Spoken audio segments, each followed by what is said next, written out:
Olá, meu nome é Fabiana. Junto com Jéssica e Kênia, vamos apresentar um seminário sobre reações envolvendo lipídios e alimentos, referente à disciplina Tópicos Especiais em Química de Alimentos, ministrada pela professora Juliana Cristina Sampaio Rigueiro Baldo.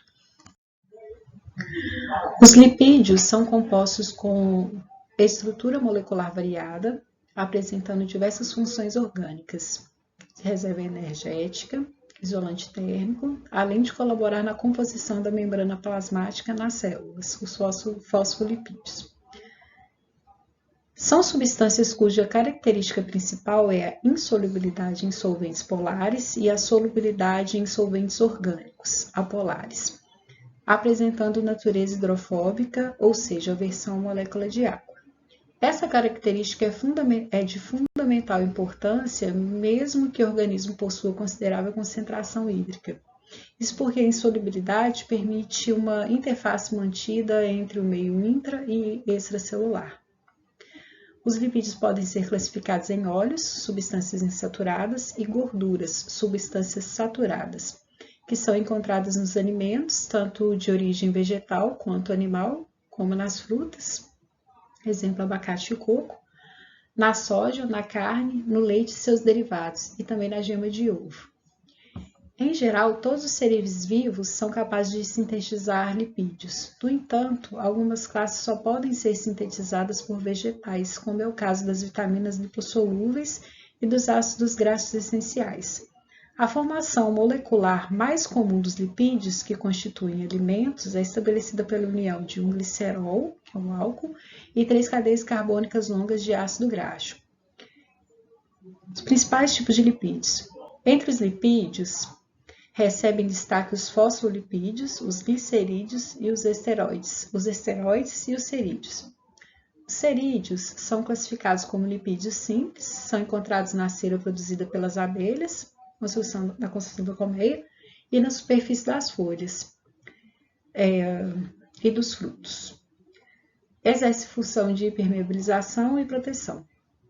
Os fosfolipídios são moléculas anfipáticas que possuem uma região polar, que é uma cabeça hidrofílica, tendo afinidade por água, e outra região apolar, que é a cauda hidrofóbica, que repele a água.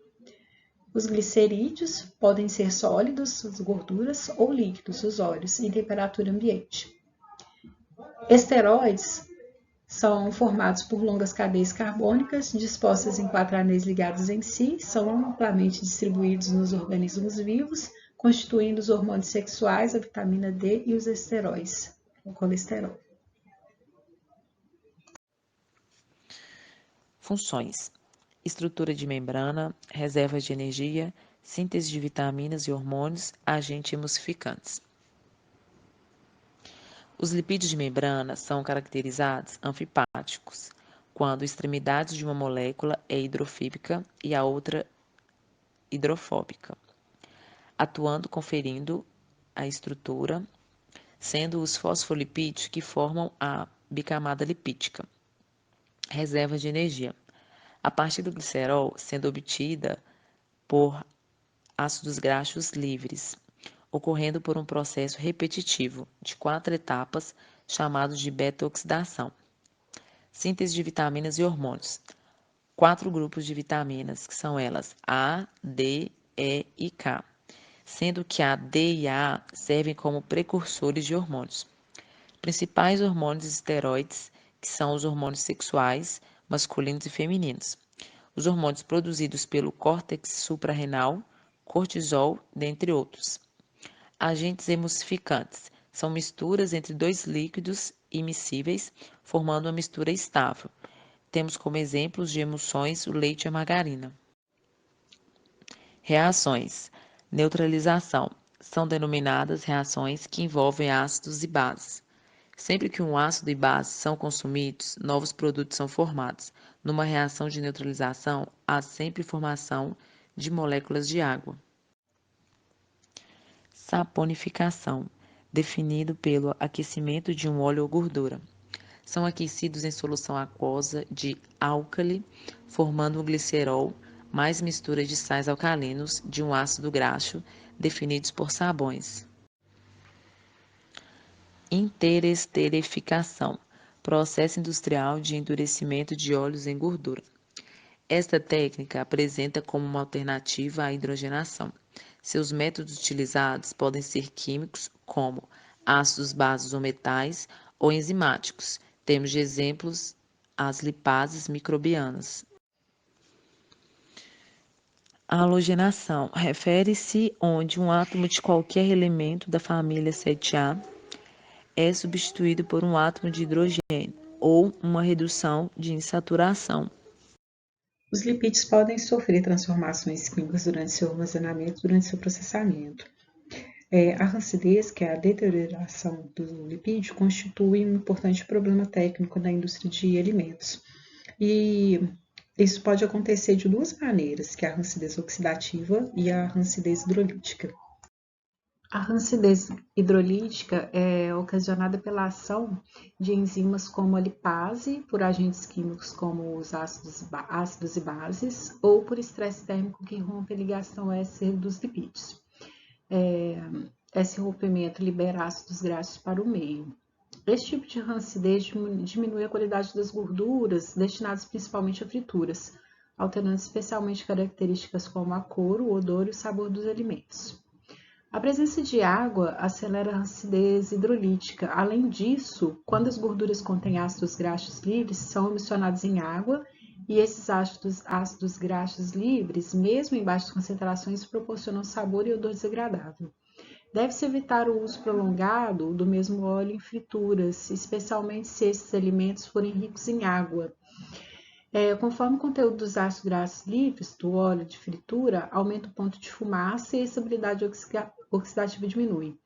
No leite, a rancidez é causada por lipases e outras enzimas que degradam a gordura em um processo que resulta na liberação de ácido butírico e outros ácidos graxos de cadeia curta, capazes de causar sabores e odores indesejáveis, típicos do ranço. Em produtos de confeitaria, pode conferir sabor de sabão. Mas para queijos em processo de maturação, alguns ácidos graxos de cadeia curta podem ser interessantes, contribuindo na formação de sabores. Maneiras de se evitar a rancidez hidrolítica é pela inativação das enzimas, por branqueamento e retirada da água do lipídio. A rancidez oxidativa, também denominada oxidação lipídica, envolve uma série de reações químicas que ocorrem entre o oxigênio atmosférico e os ácidos graxos saturados dos lipídios. Ela acontece em 3 etapas, que são a iniciação, propagação e terminação, sobre as quais falarei brevemente. As etapas da rancidez oxidativa. A iniciação. O átomo de oxigênio é retirado de um dos átomos adjacentes à dupla ligação de um ácido graxo, levando à formação de um radical livre. O radical livre, que é extremamente reativo, adiciona-se ao oxigênio, formando peróxidos. O processo de oxidação inicia-se por uma quantidade de substâncias que estão presentes nos alimentos, tais como íons metálicos, enzimas, presença de luz ultravioleta. Nessa etapa, o consumo de oxigênio ainda é pequeno e lento, o nível de peróxidos baixo e o aroma e sabor dos alimentos ainda não são alterados. Propagação. Essa etapa se caracteriza pela reação em cadeia de radicais livres, alto consumo de oxigênio, alto teor de peróxidos e caracteriza-se também pelo início da alteração de aroma e sabor. Cada radical peróxido pode retirar um hidrogênio de uma molécula de ácido graxo não oxidada. Esses peróxidos podem participar das reações de decomposição e de formação de novos radicais livres. A terminação ocorre quando radicais livres acabam interagindo entre si para formar substâncias mais estáveis, terminando assim o papel deles como propagadores da reação. A característica principal dessa etapa é a diminuição do consumo de oxigênio e redução de peróxidos. Neste caso, o alimento já apresenta alterações na consistência, cor e aroma que são irreversíveis. A decomposição de hidroperóxidos gera uma variedade de aldeídos, álcoois e cetonas, além da formação de polímeros insaturados. Para a determinação do grau de oxidação de um determinado alimento, existem algumas metodologias tais como o índice de peróxido, que é a medida do teor de oxigênio reativo em termos de milha equivalentes de oxigênio por 100 gramas de gordura, e o índice TBA. Baseia-se na reação do ácido tio-barbitúrico com o malonaldeído, produto da fase de terminação da oxidação. Ele indica que quanto mais MDA presente, maior o grau de oxidação. Os antioxidantes. A aplicação de antioxidantes tem por objetivo reduzir ou inibir as reações oxidativas. Eles são adicionados em alimentos que contenham lipídios em sua composição, a fim de preservar suas características sensoriais e nutricionais, bem como a sua localidade. Eles podem ser sintéticos, como o TBHQ, butilhidroquinona, e o BHA, butilhidroxianizol. Podem ser naturais, como os carotenoides e tocoferóis. Eles devem ser aplicados antes ou no início da oxidação. Olá, meu nome é Fabiana.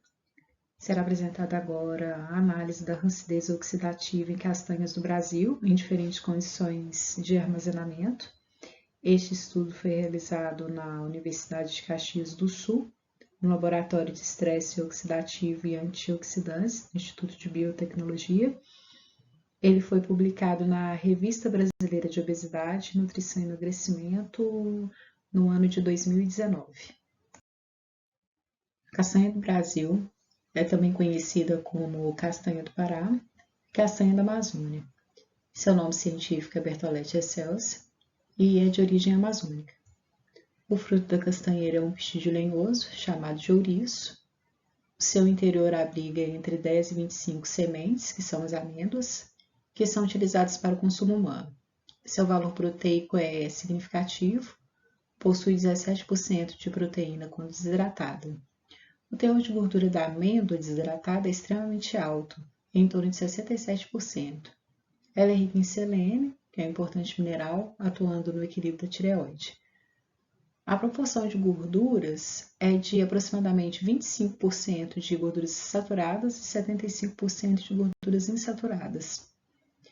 A árvore é de grande porte e pode atingir até 50 metros de altura e 2 metros de diâmetro na base. A castanheira apresenta floração nos meses de outubro e dezembro e frutificação de outubro a março. A castanheira e suas partes também possuem várias aplicações. Os frutos ou ouriços são usados como combustível ou na confecção de objetos, seria artesanato. Do resíduo da extração do óleo obtém-se torta ou farelo, são usados como misturas em farinhas ou rações. Seu leite possui grande valor na culinária regional. A madeira possui boas propriedades, sendo indicada para reflorestamento e empregada na construção civil, como na naval também. E a amêndoa é o principal produto, por seu alto valor nutricional, consumida in natura ou usada para extração de óleo.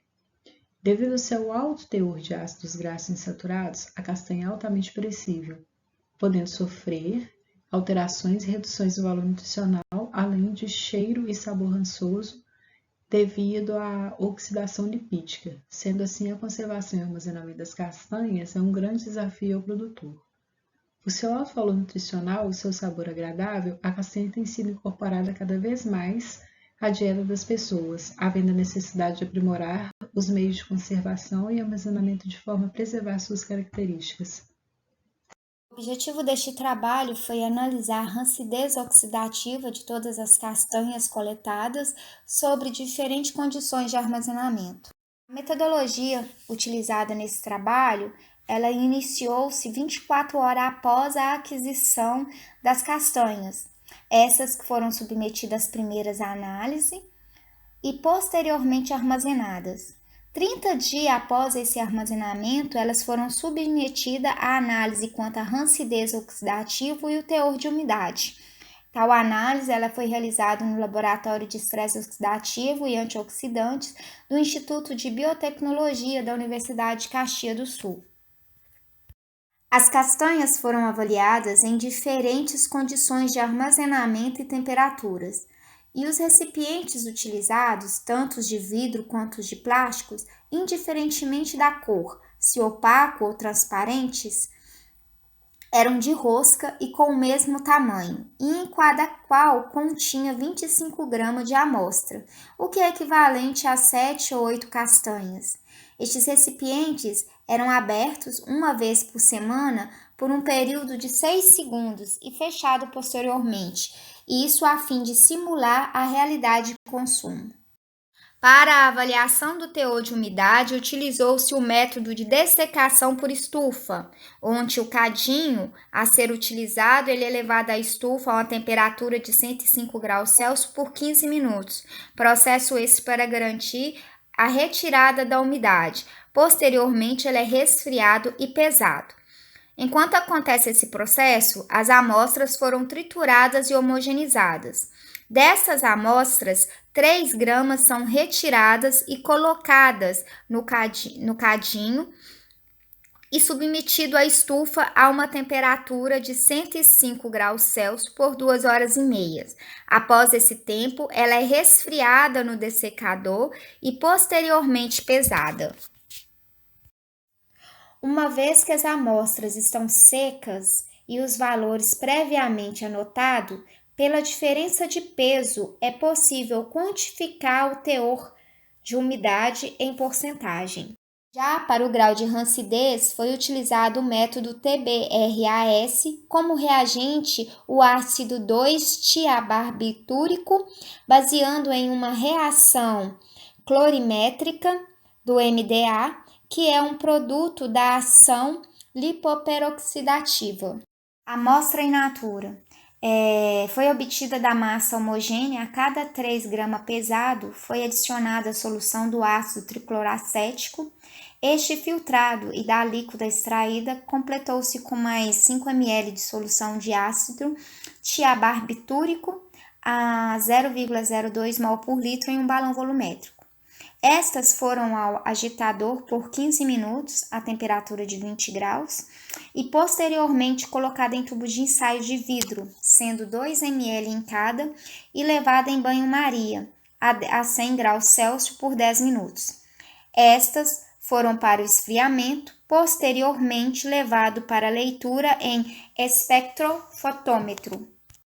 Caso as amostras de gorduras estejam oxidadas, esta apresentará uma coloração avermelhada. Toda essa análise foi realizada em triplicata. O método torna-se quantitativo quanto a intensidade de cor é medida no espectrofotômetro. E os pigmentos produzidos na reação colorimétrica é uma consequência da condensação de 2 moléculas de TBA e uma de aldeído malônico. A análise estatística realizou-se através do Programa de Pacote Estatístico para Ciências Sociais, sendo submetida à análise através do teste de normalidade Shapiro-Wilk e o teste T-Students. A comparação entre todos os métodos de armazenamento foi realizada pelo teste T-ANOVA com Turkey, e os valores estão apresentados com média e desvio padrão. A tabela 1 expõe o teor de rancidez obtido pelo teste TBA em diferentes condições de armazenamento. A rancidez está expressa em miligramas de malonaldeído, ou MDA, por quilogramas de amostra. Em relação ao tempo basal, após 30 dias, houve um aumento da rancidez em 87,5% das amostras.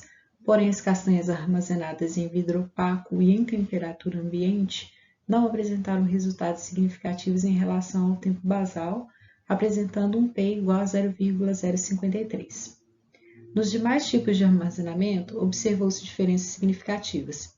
Quando a comparação foi realizada entre os tipos diferentes de armazenamento, observou-se diferença significativa com um P de menor que 0,001 entre eles, e em destaque estão os potes de vidro e plástico transparentes armazenados na geladeira. A figura 1 nos permite observar que as amostras foram divididas em subgrupos de armazenamento, de acordo com a temperatura, tipo de material e exposição à luz. Quanto à temperatura de armazenamento, foi observado maior teor de rancidez em geladeira a 11 graus que em temperatura ambiente. O P foi de igual, a 0,046. Quanto à exposição à luz, as castanhas armazenadas em potes transparentes sofreram maior rancidez, obtendo um P igual a 0,013. Quanto ao tipo de material utilizado, plástico ou vidro, as diferenças observadas não foram significativas. Foi obtido um P igual a 0,087. A tabela 2 mostra os resultados obtidos em relação ao teor de umidade das amostras em diferentes condições de armazenamento. Quando o teor de umidade de cada armazenamento foi comparado com o valor basal, observou-se que não houve diferença significativa em nenhum deles. Todos tiveram um P maior que 0,05. O teor de umidade basal está em destaque e ele foi de 2,43% com desvio padrão de 0,06. Quando o teor de umidade foi comparado entre os tipos diferentes de armazenamento, também não foi observado diferenças significativas. O P foi igual de 0,055. Não foi observado correlação entre os valores médios de umidade e de rancidez. Como já foi mencionado anteriormente, a rancidez oxidativa é um grande problema durante o processamento e armazenamento de alimentos e interferindo de forma negativa na qualidade do produto alimentício. Alimentos como a castanha do Pará, que é rica em ácidos graxos insaturados, são mais suscetíveis a esse tipo de deterioração que desencadeia um sabor desagradável de ranço ao alimento. Nas etapas da rancidez oxidativa, há a formação de malonaldeído, e esse pode ocasionar degradação de vitaminas lipossolúveis e ácidos graxos essenciais, comprometendo o valor nutricional do alimento. Foi observado no estudo que houve um aumento da rancidez oxidativa em 87,5% das amostras em diferentes condições de armazenamento em relação ao valor basal. Em relação à refrigeração, observou-se que as castanhas armazenadas em geladeira a 11 graus apresentaram maior valor de malonaldeído comparando com as amostras que foram armazenadas em temperatura ambiente. Comparando o presente estudo com outros estudos já realizados, onde determinado alimento rico em lipídios foi armazenado por período semelhante à temperatura baixa e submetido ao teste TBA para verificar rancidez, observou-se que houve um aumento na produção de malonaldeído, concluindo assim que a baixa temperatura não impediu que a rancidez ocorresse. Para a rancidez oxidativa, armazenar em baixas temperaturas nem sempre será a melhor opção. Em relação ao material de embalagem, o estudo não apresentou diferenças significativas quanto à rancidez oxidativa. Quanto à exposição à luz, as embalagens opacas mostraram-se mais eficientes que as transparentes. As castanhas armazenadas em potes transparentes tiveram aumento nos valores de malonaldeído. Ou seja, a luminosidade interfere negativamente na rancidez oxidativa em gorduras e alguns estudos realizados com óleos expostos à luz indicaram que os óleos são mais sensíveis expostos à luz, são mais sensíveis à oxidação lipídica, né? E a luz interferiu muito mais na rancidez do que a temperatura, podendo influenciar também no aumento da produção de peróxidos, que é um marcador da rancidez oxidativa. Quanto ao teor de umidade, o presente estudo não apresentou alterações significativas e esse resultado pode ter sofrido influência do tempo de armazenamento insuficiente para alterar o teor de umidade. Portanto, não foi possível correlacionar umidade e rancidez no estudo. Deve-se levar em consideração também que as condições de armazenamento podem influenciar no teor de umidade, não somente o tempo de armazenamento. Em outro estudo realizado, foi observado que castanhas com umidade basal inferior a 10%, após o processo de secagem e que foram embaladas a vácuo, poderiam manter-se estáveis por 180 dias. Então, no presente estudo, se as amostras fossem embaladas a vácuo, poderiam possivelmente manter-se estáveis por mais tempo, uma vez que a umidade basal apresentada no estudo foi de 2,43. No estudo apresentado, o número de amostras foi pequeno, bem como o tempo de armazenamento, e ele foi realizado no outono, com temperaturas variando de 12 a 24 graus, que ao ser comparado com outros estudos pode apresentar valores diferentes pela diferença de estação do ano e a localidade onde foi realizado o estudo. Porém, foi possível simular as condições de armazenamento em ambiente doméstico e a ação da rancidez oxidativa em diferentes condições de armazenamento. Mais estudos são necessários, como a quantidade de amostras maior e maior tempo de armazenamento, e inclusão de parâmetros de deterioração como rancidez hidrolítica.